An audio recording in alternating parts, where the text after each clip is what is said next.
ఉంది. వాళ్ళు పోలీసు చేతుల్లో నుంచి తప్పించుకుని వచ్చినాయి అని చెప్పుకుంటే స్టోరీలు అలా తనలే కదా. చూసినప్పుడు ఆ పోలీస్ కళ్ళ ముందు పాయింట్ బ్లాక్ లో కట్టి పెడితే కొట్టేసి ఎలా వచ్చేసాము అవన్నీ అది చెప్తుంటే అప్పుడన్నా డాక్యుమెంట్ చేద్దాం కొంచెం ఎలా లేదా తమ్ముడు అన్న పిక్చర్ కాబట్టి ఇక అన్న కూడా కొంచెం అలాంటి వార్త పెట్టినట్టు కూడా అలాంటి అంటే వాళ్ళ అంతే వాళ్ళ ఇలాకనే వీళ్ళకి ఎప్పుడు చాలా నెట్వర్క్ సార్. మనం చాలా దూర ప్రపంచంలో ఉన్నాం. వాళ్ళ నెట్వర్క్, వాళ్ళ నిఘా, వాళ్ళ సప్లై. మీకు మారేడుమిల్లి నుంచి అరకు రూట్ ఉంది, గంజాయిలు కూడా వెళ్తాయి తెలుసా. అటు మనిషి అని కూడా వెళ్తారు ఆ రూట్ లో. చాలా భయంకరమైన రూట్.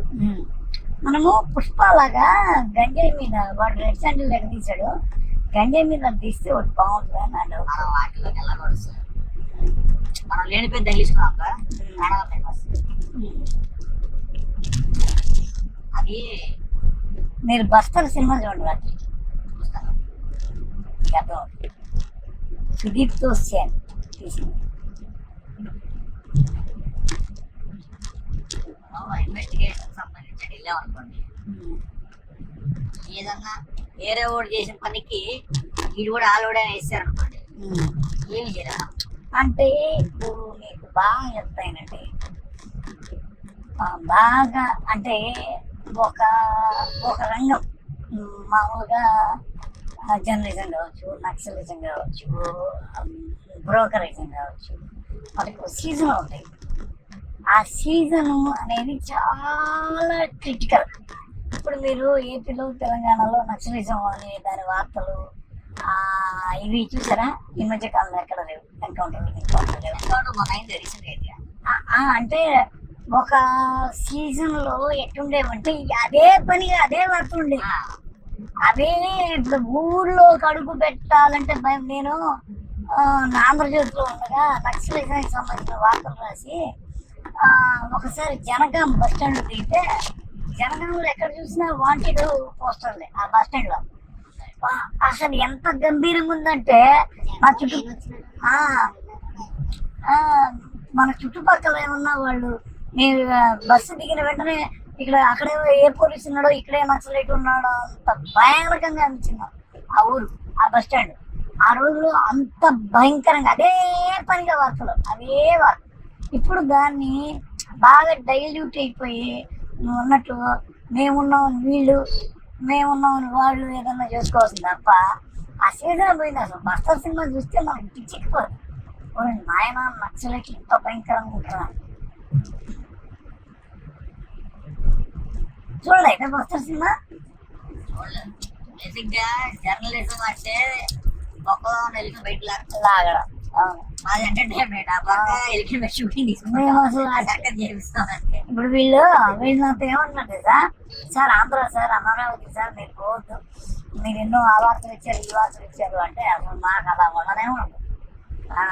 నేను మొత్తం నీట్గా నా మొత్తం కట్టంతా మార్చేసి నేను వెళ్తాను. నేను ఎక్కడికైనా కూడా మాకు అది అలవాటు చేస్తాను, ఏ కండిషన్లో వెళ్తాను నేను. దాన్ని కూడా ఫస్ట్ ఏంటంటే నాతో పెట్టుకోవడం అంటే వాడు కొద్దిగా ఆలోచించాలి. దాన్ని కూడా వార్త చేసి పెంట పాడైపోయి గందరగోళం అవుతుంది. నేను రూపాయలకి అదే చెప్తాను. ఏం చెప్తుంది సార్, రూపాయలు నన్ను కొట్టడానికి వచ్చినప్పుడు నువ్వు అలర్చుకొని తీయాలా. ఒకసారి అయితే మేము ఈ హిమబిందు ఉందా జడ్జి, హిమబిందు భీమవరానికి వెళ్తే హిమబిందు వాళ్ళ ఇల్లుంది, ఆమె స్వస్థలం అది. ఆమె శెట్టి బలిజ ఎవరో చెప్పారు, అక్కడ వాళ్ళు ఎక్కువ ఉంటారు, ఒకసారి మీరు వెళ్ళి చూడండి అది పోయాం. అప్పుడు ఆమె భయంకరంగా ఆలోచన, ఎందుకంటే చంద్రబాబుకి జడ్జిమెంట్ ఇచ్చింది ఆమె, మీ తప్పు ఉంది ఇందులో అని చెప్పింది ఆమె. అదే తీర్పిచ్చింది ఏసీబీ కోర్టు జడ్జి.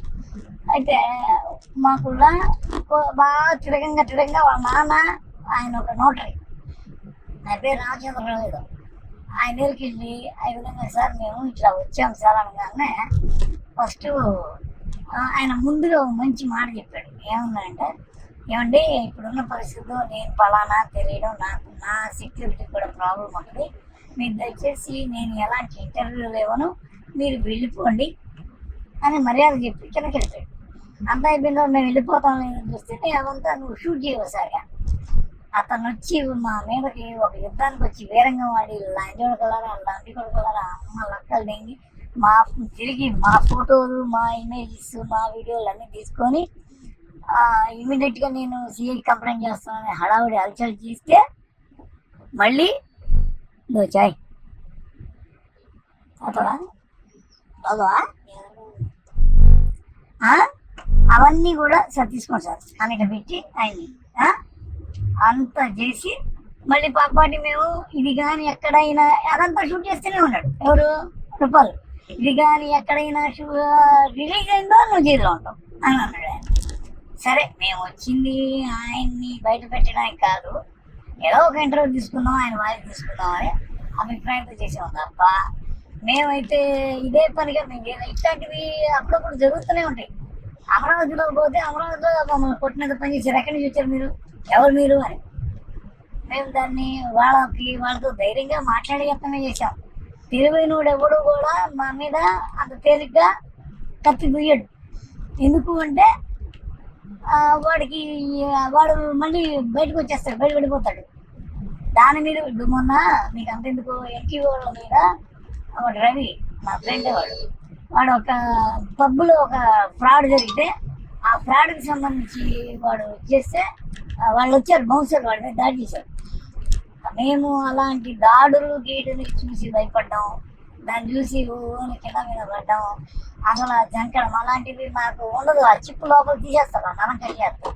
నువ్వు అలా ఉంటేనే నీ వల్ల ఏమన్నా అవుద్దు అక్కడ, లేకపోతే అవదు. అదే నా డ్యూటీ అది. నువ్వు సైనికుడితో సమానం. ఇప్పుడు రెహానా అని ఉండేది ఎన్టీవీలో, ఆ పిల్ల ఒక సమయంలో పాకిస్తాన్ ఇండియాకి యుద్ధం వచ్చేసింది అని తెలిసిపోయింది, పని చేశారు ఆ పిల్ల.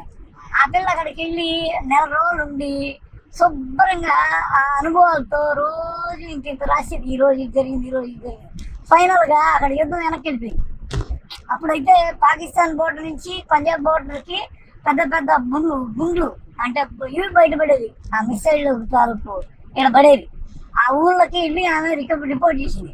అలా అయిపోయిన తర్వాత యుద్ధం వాతావరణం అంతా వెనక్కి వెళ్ళిపోయింది, కంట్రోల్ అయిపోయింది. మళ్ళీ ఆమె ఇక్కడికి వచ్చింది. ఆ ప్రతిరోజు రాసుకున్న వార్తలతో ఒక బుక్ రిలీజ్ చేసి అదే చైర్మన్తో విడుదల చేసింది.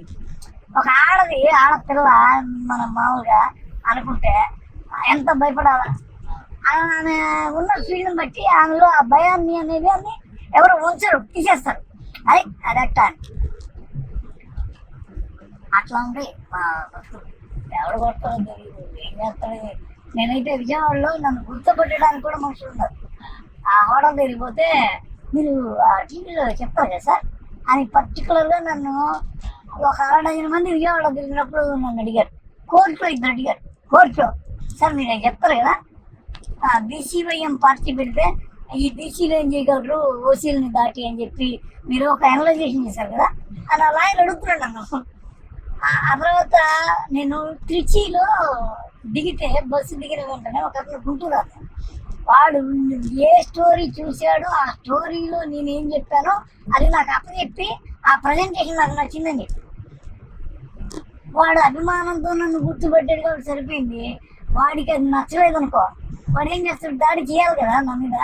నువ్వు చేస్తున్నావు కదా నాగార్జున అనేవాడి మీద, అరే నువ్వు లోకల్ చెప్తే అంత తోడిపోయావురా అని వాడి మీద, శ్రీరెడ్డి మీద, ఇలా చాలా మంది మీద దాడులు జరుగుతాయి కదా రోజునే వదలట్లా. పాలిటిక్స్ జర్నలిజం ఇవన్నీ ఏంటంటే కవల పిల్లలు లాంటివి. దీనిలో మనం భయపడితే ఏది జరగదు, మనం అక్కడ బతకలేము ఆ ఏరియాలో. అది మా బతుకు అంతే. జర్నలిజం జర్నలిజం అంటే జామ మధ్య తిరిగే నక్సైడ్ లాంటి అంతే. వాడంతే. వాడు ఇప్పుడు మొన్న అక్కడ నూజివేడిలో ఒకరిని తరిగి కొట్టాడు. వాడు సాక్షి వాడు అన్న వాడిని పొడిచారు కూడా, కొట్టిందే కాదు పోలీసు వాడు ఎదురుగా ఉన్న వాడిని కాపాడలేకపోగా పైపెచ్చి కొట్టే వాళ్ళకి రక్షణగా ఇచ్చాడు అన్నట్టు ఉన్నాడు వాడు. మరి ఏంటండి సెన్సేషన్ కావాలి. సెన్సేషన్ కాదు సార్, మమ్మల్ని తయారు చేసి పెడతారు. ఇప్పుడు మీకు TV9లో ఉన్నావు అనుకోండి, TV9లో ఉంటే వాడికి నువ్వు లేదు అని చెప్పనే కూడదు సార్. ఒక వార్త నీకు అతను చెప్పాడు అనుకోండి, అది జరుగుతుందండి, దాన్ని అప్డేట్ ఏదో తీసుకొచ్చి నాకు ఇవ్వండి, దానిలో బెస్ట్ కావాలి నాకు అంటాడు. బెస్ట్ నేను ఒకసారి అక్కడ లేకపోయినా కల్పించాను, అది ఉందా? ఆ విధ్వంసం నేను అక్కడ చేయకపోతే నేను అక్కడ లేదు. మీకు అంతెందుకు, నరేంద్ర చౌదరి మాకు 5 ఏళ్ళు పనిచేశాను నేను ఎన్టీవీలో. అతను ఒక పని చెప్తే లేదు అనే మాటలే అంటేనే వాడు మీ ఎమ్మెల్యే కొడతాను. వాడి దగ్గర ఏం అనలేము అసలు. ఇది వాడు 6 గంటలకి ఈ ప్రోగ్రామ్ అని చెప్పాడు అనుకో, ఈ విధంగా రాయండి, ఇది లోకేష్ మనం అడిగాడు, ఆయన ద్వారానే, ఆయన పాదయాత్ర ద్వారానే మొత్తం ఇదైంది, సక్సెస్ అయింది, కూటమి రాయండి అని అన్నాం అనుకో, అది మీ నా వల్ల కాదు సార్, వాడి అదే సక్సెస్ అయింది సార్, అసలు పాదయాత్ర మొత్తం ఫెయిల్యూర్ కదా సార్ అని నేను అన్నా అనుకో, నన్ను అక్కడ వాడు కాల్ చెప్పినంత పని చేస్తాడు. అంటే కోరుకున్న సబ్జెక్ట్ని కోరుకున్న విధంగా అందివ్వడం అనేది మా జీవితకాలపు సాధన. అది అంటే అది ఏమన్నదో ఏదన్నా చేసి పక్కన పెట్టదు. పోలీస్ డిపార్ట్మెంట్లో కూడా అట్టే ఉండదు కదా, నువ్వు వాడిని పట్టుకో అంటే పట్టుకో చావాలంతే.